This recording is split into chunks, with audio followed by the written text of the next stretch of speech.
Halo, assalamualaikum warahmatullahi wabarakatuh. Berjumpa lagi bersama saya Adi. Di video ini tentunya masih membahas seputaran asam lambung, GERD, dan juga anxiety disorder.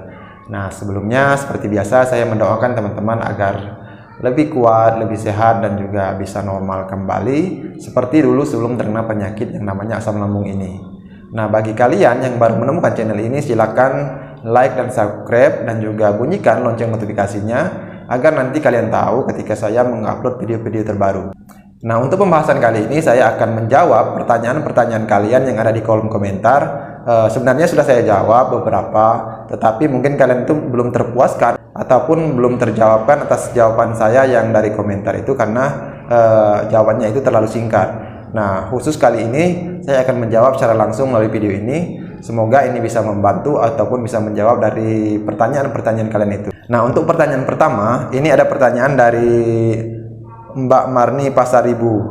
Pertanyaannya, Mas, saya mau bimbingannya karena saya mau tanya, Mas, di ulu hati saya itu kok tetap nyeri padahal saya sudah minum yang namanya herbal. Nah, untuk Mbak Marni, kalau sekarang itu mengalami yang namanya nyeri ulu hati, kalau gejala lambung, kalau kita itu tidak mengalami yang namanya gastritis ataupun luka lambung, sebenarnya aman-aman saja. Tetapi kalau kita mengalami yang namanya luka lambung, itu perlu yang namanya obat dari dokter. Nah, buat Mbak Marni pastikan dulu apakah Mbak Marni itu mengalami hanya sekedar dispepsia ataupun gas lambung atau yang namanya gastritis. Nah, ketika Mbak Marni diagnosa gastritis, maka Mbak Marni perlu minum yang namanya obat dari dokter agar lambung Mbak itu dikasih yang namanya lapisan ataupun cairan yang bisa melapisi lambung Mbak Marni. Nah, sekarang ada pertanyaan yang kedua, ini dari Gopinda 9970. Habis kekenyangan kemarin, sekarang aku kambuh. Pemulihannya berapa hari? Nah, untuk Mas Gopinda, sebenarnya kita itu bagi penderita asam lambung, kita itu memang tidak harus ataupun tidak bisa yang namanya kekenyangan, apalagi yang namanya kelaparan.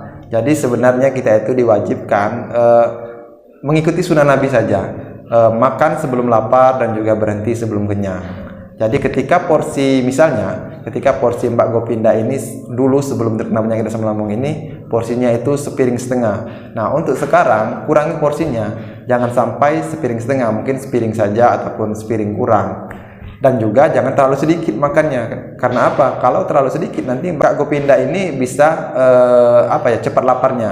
Makannya itu pokoknya jangan terlalu banyak dan juga jangan terlalu sedikit. Kalau terlalu sedikit nanti mudah lapar, kalau terlalu banyak nanti perut kalian akan sakit. Jadi jawabannya seperti itu buat Kak Gopinda. Terus berapa hari sih penyembuhannya? Nah, kalau masalah kekenyangan mungkin cukup beberapa jam saja, mungkin sudah normal kembali. Tetapi kalau untuk penyembuhan asam lambung itu butuh proses. Karena apa? Lambung kita itu tidak bisa disembuhkan secara instan. Karena dulu mungkin pola hidup kita rusak selama bertahun-tahun. Jadi untuk penyembuhan lambung kita itu perlu lama juga teman-teman prosesnya. Maka dari itu untuk penyembuhan lambung butuh waktu ataupun butuh kesabaran. Jadi sabar saja, nanti pasti akan sembuh. Yakinlah pasti akan sembuh. Terus pertanyaan yang ketiga ini ada dari Obin Sport TV. Lebih detail lagi dong Kak, untuk pola makannya gimana, pola hidupnya gimana, dan pola pikirnya gimana. Untuk Obin Sport TV, sebenarnya di video kemarin sudah saya jelaskan pola makan itu seperti apa, pola hidup seperti apa, dan pola pikir seperti apa. Nah, sekarang saya akan jawab kembali. Untuk pola makan kalian bagi penderita asam lambung ini, kalian itu harus menerapkan yang namanya jam makan. Jam makan itu misalnya teman-teman kuat 4 jam. 4 jam sekali kalian itu harus makan. Lapar tidak lapar kalian harus makan setiap 4 jam sekali. Itu cara pola makan. Terus menu makannya itu kalian itu harus memakan makanan yang menghindari pantangan. Nah, sedangkan pantangannya ini itu kalian sendiri yang tahu pantangannya itu. Ketika kalian misalnya mencoba makanan yang pedas, tetapi kalian tidak apa-apa, silakan makan pedas. Itu bukan pantangan buat kalian. Tetapi ketika kalian mencoba makan pedas sedangkan kalian langsung kumat, maka kalian harus pantangi. Jadi untuk menu makannya, pantangannya ini itu bukan dari saya yang menyarankan untuk kalian tidak memakan ini, memakan itu. Kalian bisa makan apa saja, tetapi ketika kalian itu kumat habis makan itu, kalian jangan makan kembali ataupun jangan makan lagi. Terus menu makannya, yang jelas menu makan kalian itu harus makanan yang bergizi, makanan yang berprotein, makanan yang banyak serat. Nah, ini sangat penting teman-teman, karena kita ini penderita asam lambung. Ketika kita menderita asam lambung itu biasanya asam kita terlalu berlebih ataupun terlalu banyak.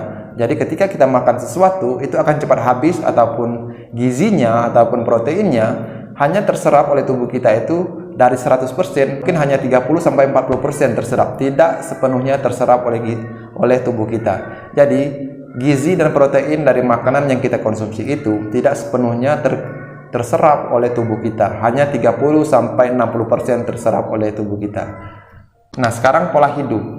Pola hidup itu seperti apa sih? Nah, untuk Mas Obin ataupun kita semua, kita itu diwajibkan untuk menerapkan yang namanya pola hidup yang sehat. Pola hidup sehat itu seperti apa sih? Orang yang pola hidup sehat biasanya dia itu disiplin, sering berolahraga, terus juga bersosial ataupun bercengkrama dengan orang-orang, terus lagi tepat waktu, dan juga dia itu tidur 7-8 jam semalam. Jadi Mas Obin juga harus menerapkan itu. Misalnya disiplin, setiap hari Mas Obin misalnya pagi-pagi bangun, mandi, setelah itu sholat, sudah itu sarapan, sudah itu olahraga, terus siangnya itu Mas Obin keluar rumah bercengkrama ataupun bekerja, sampai malam Mas Obin tidur, terus bangun lagi seperti biasa. Nah, kita harus melakukan kegiatan itu terus-menerus setiap hari dengan kedisiplinan ataupun dengan keteraturan. Kita melakukan keseharian kita dengan terjadwal ataupun teratur ini, kita itu sudah menerapkan yang namanya pola hidup yang sehat.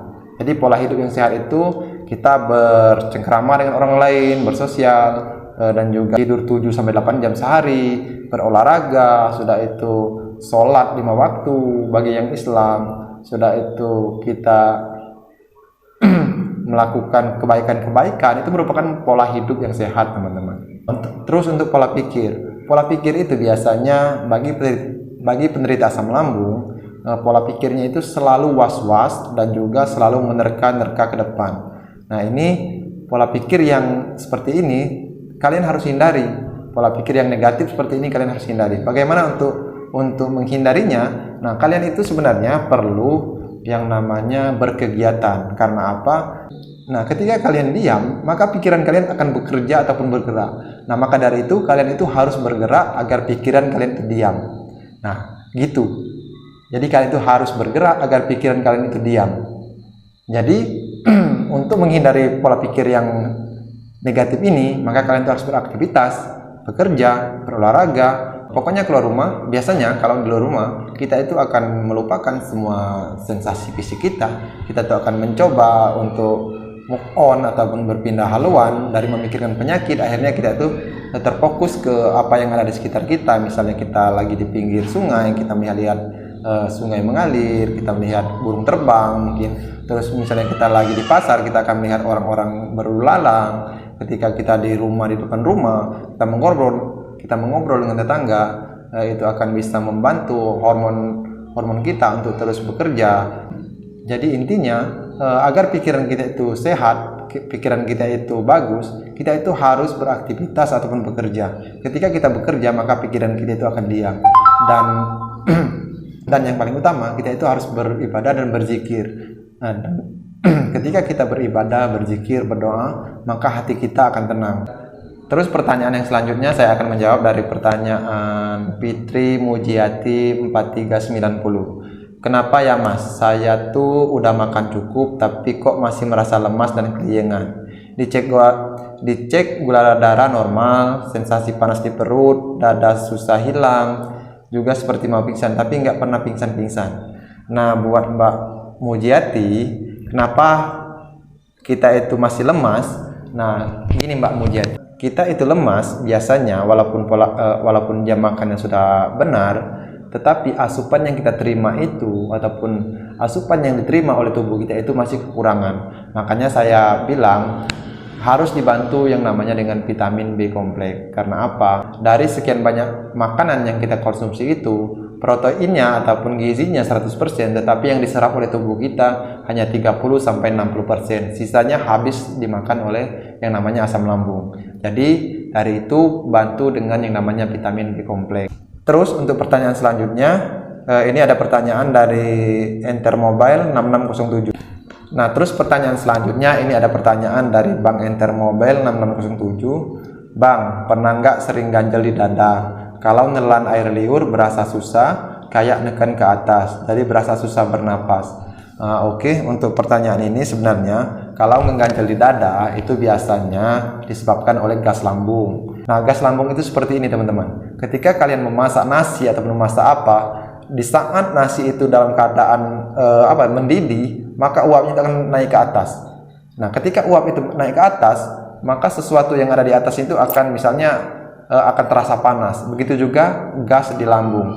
Ketika lambung kita itu banyak asamnya, maka uapnya ataupun gasnya itu akan naik ke atas. Dan ketika naik ke atas itu, maka dia akan mengenai apa yang ada dilewatinya, seperti mungkin di dada. Maka akan terasa mengganjal dan juga mungkin mengenai paru ataupun saluran paru pernapasan kita. Maka itu merasakan kita itu engap ataupun susah bernapas. Begitu juga air liur kita. Air liur kita itu akan terasa asam, terasa kering, terasa pahit karena bercampur yang namanya gas asam lambung tadi.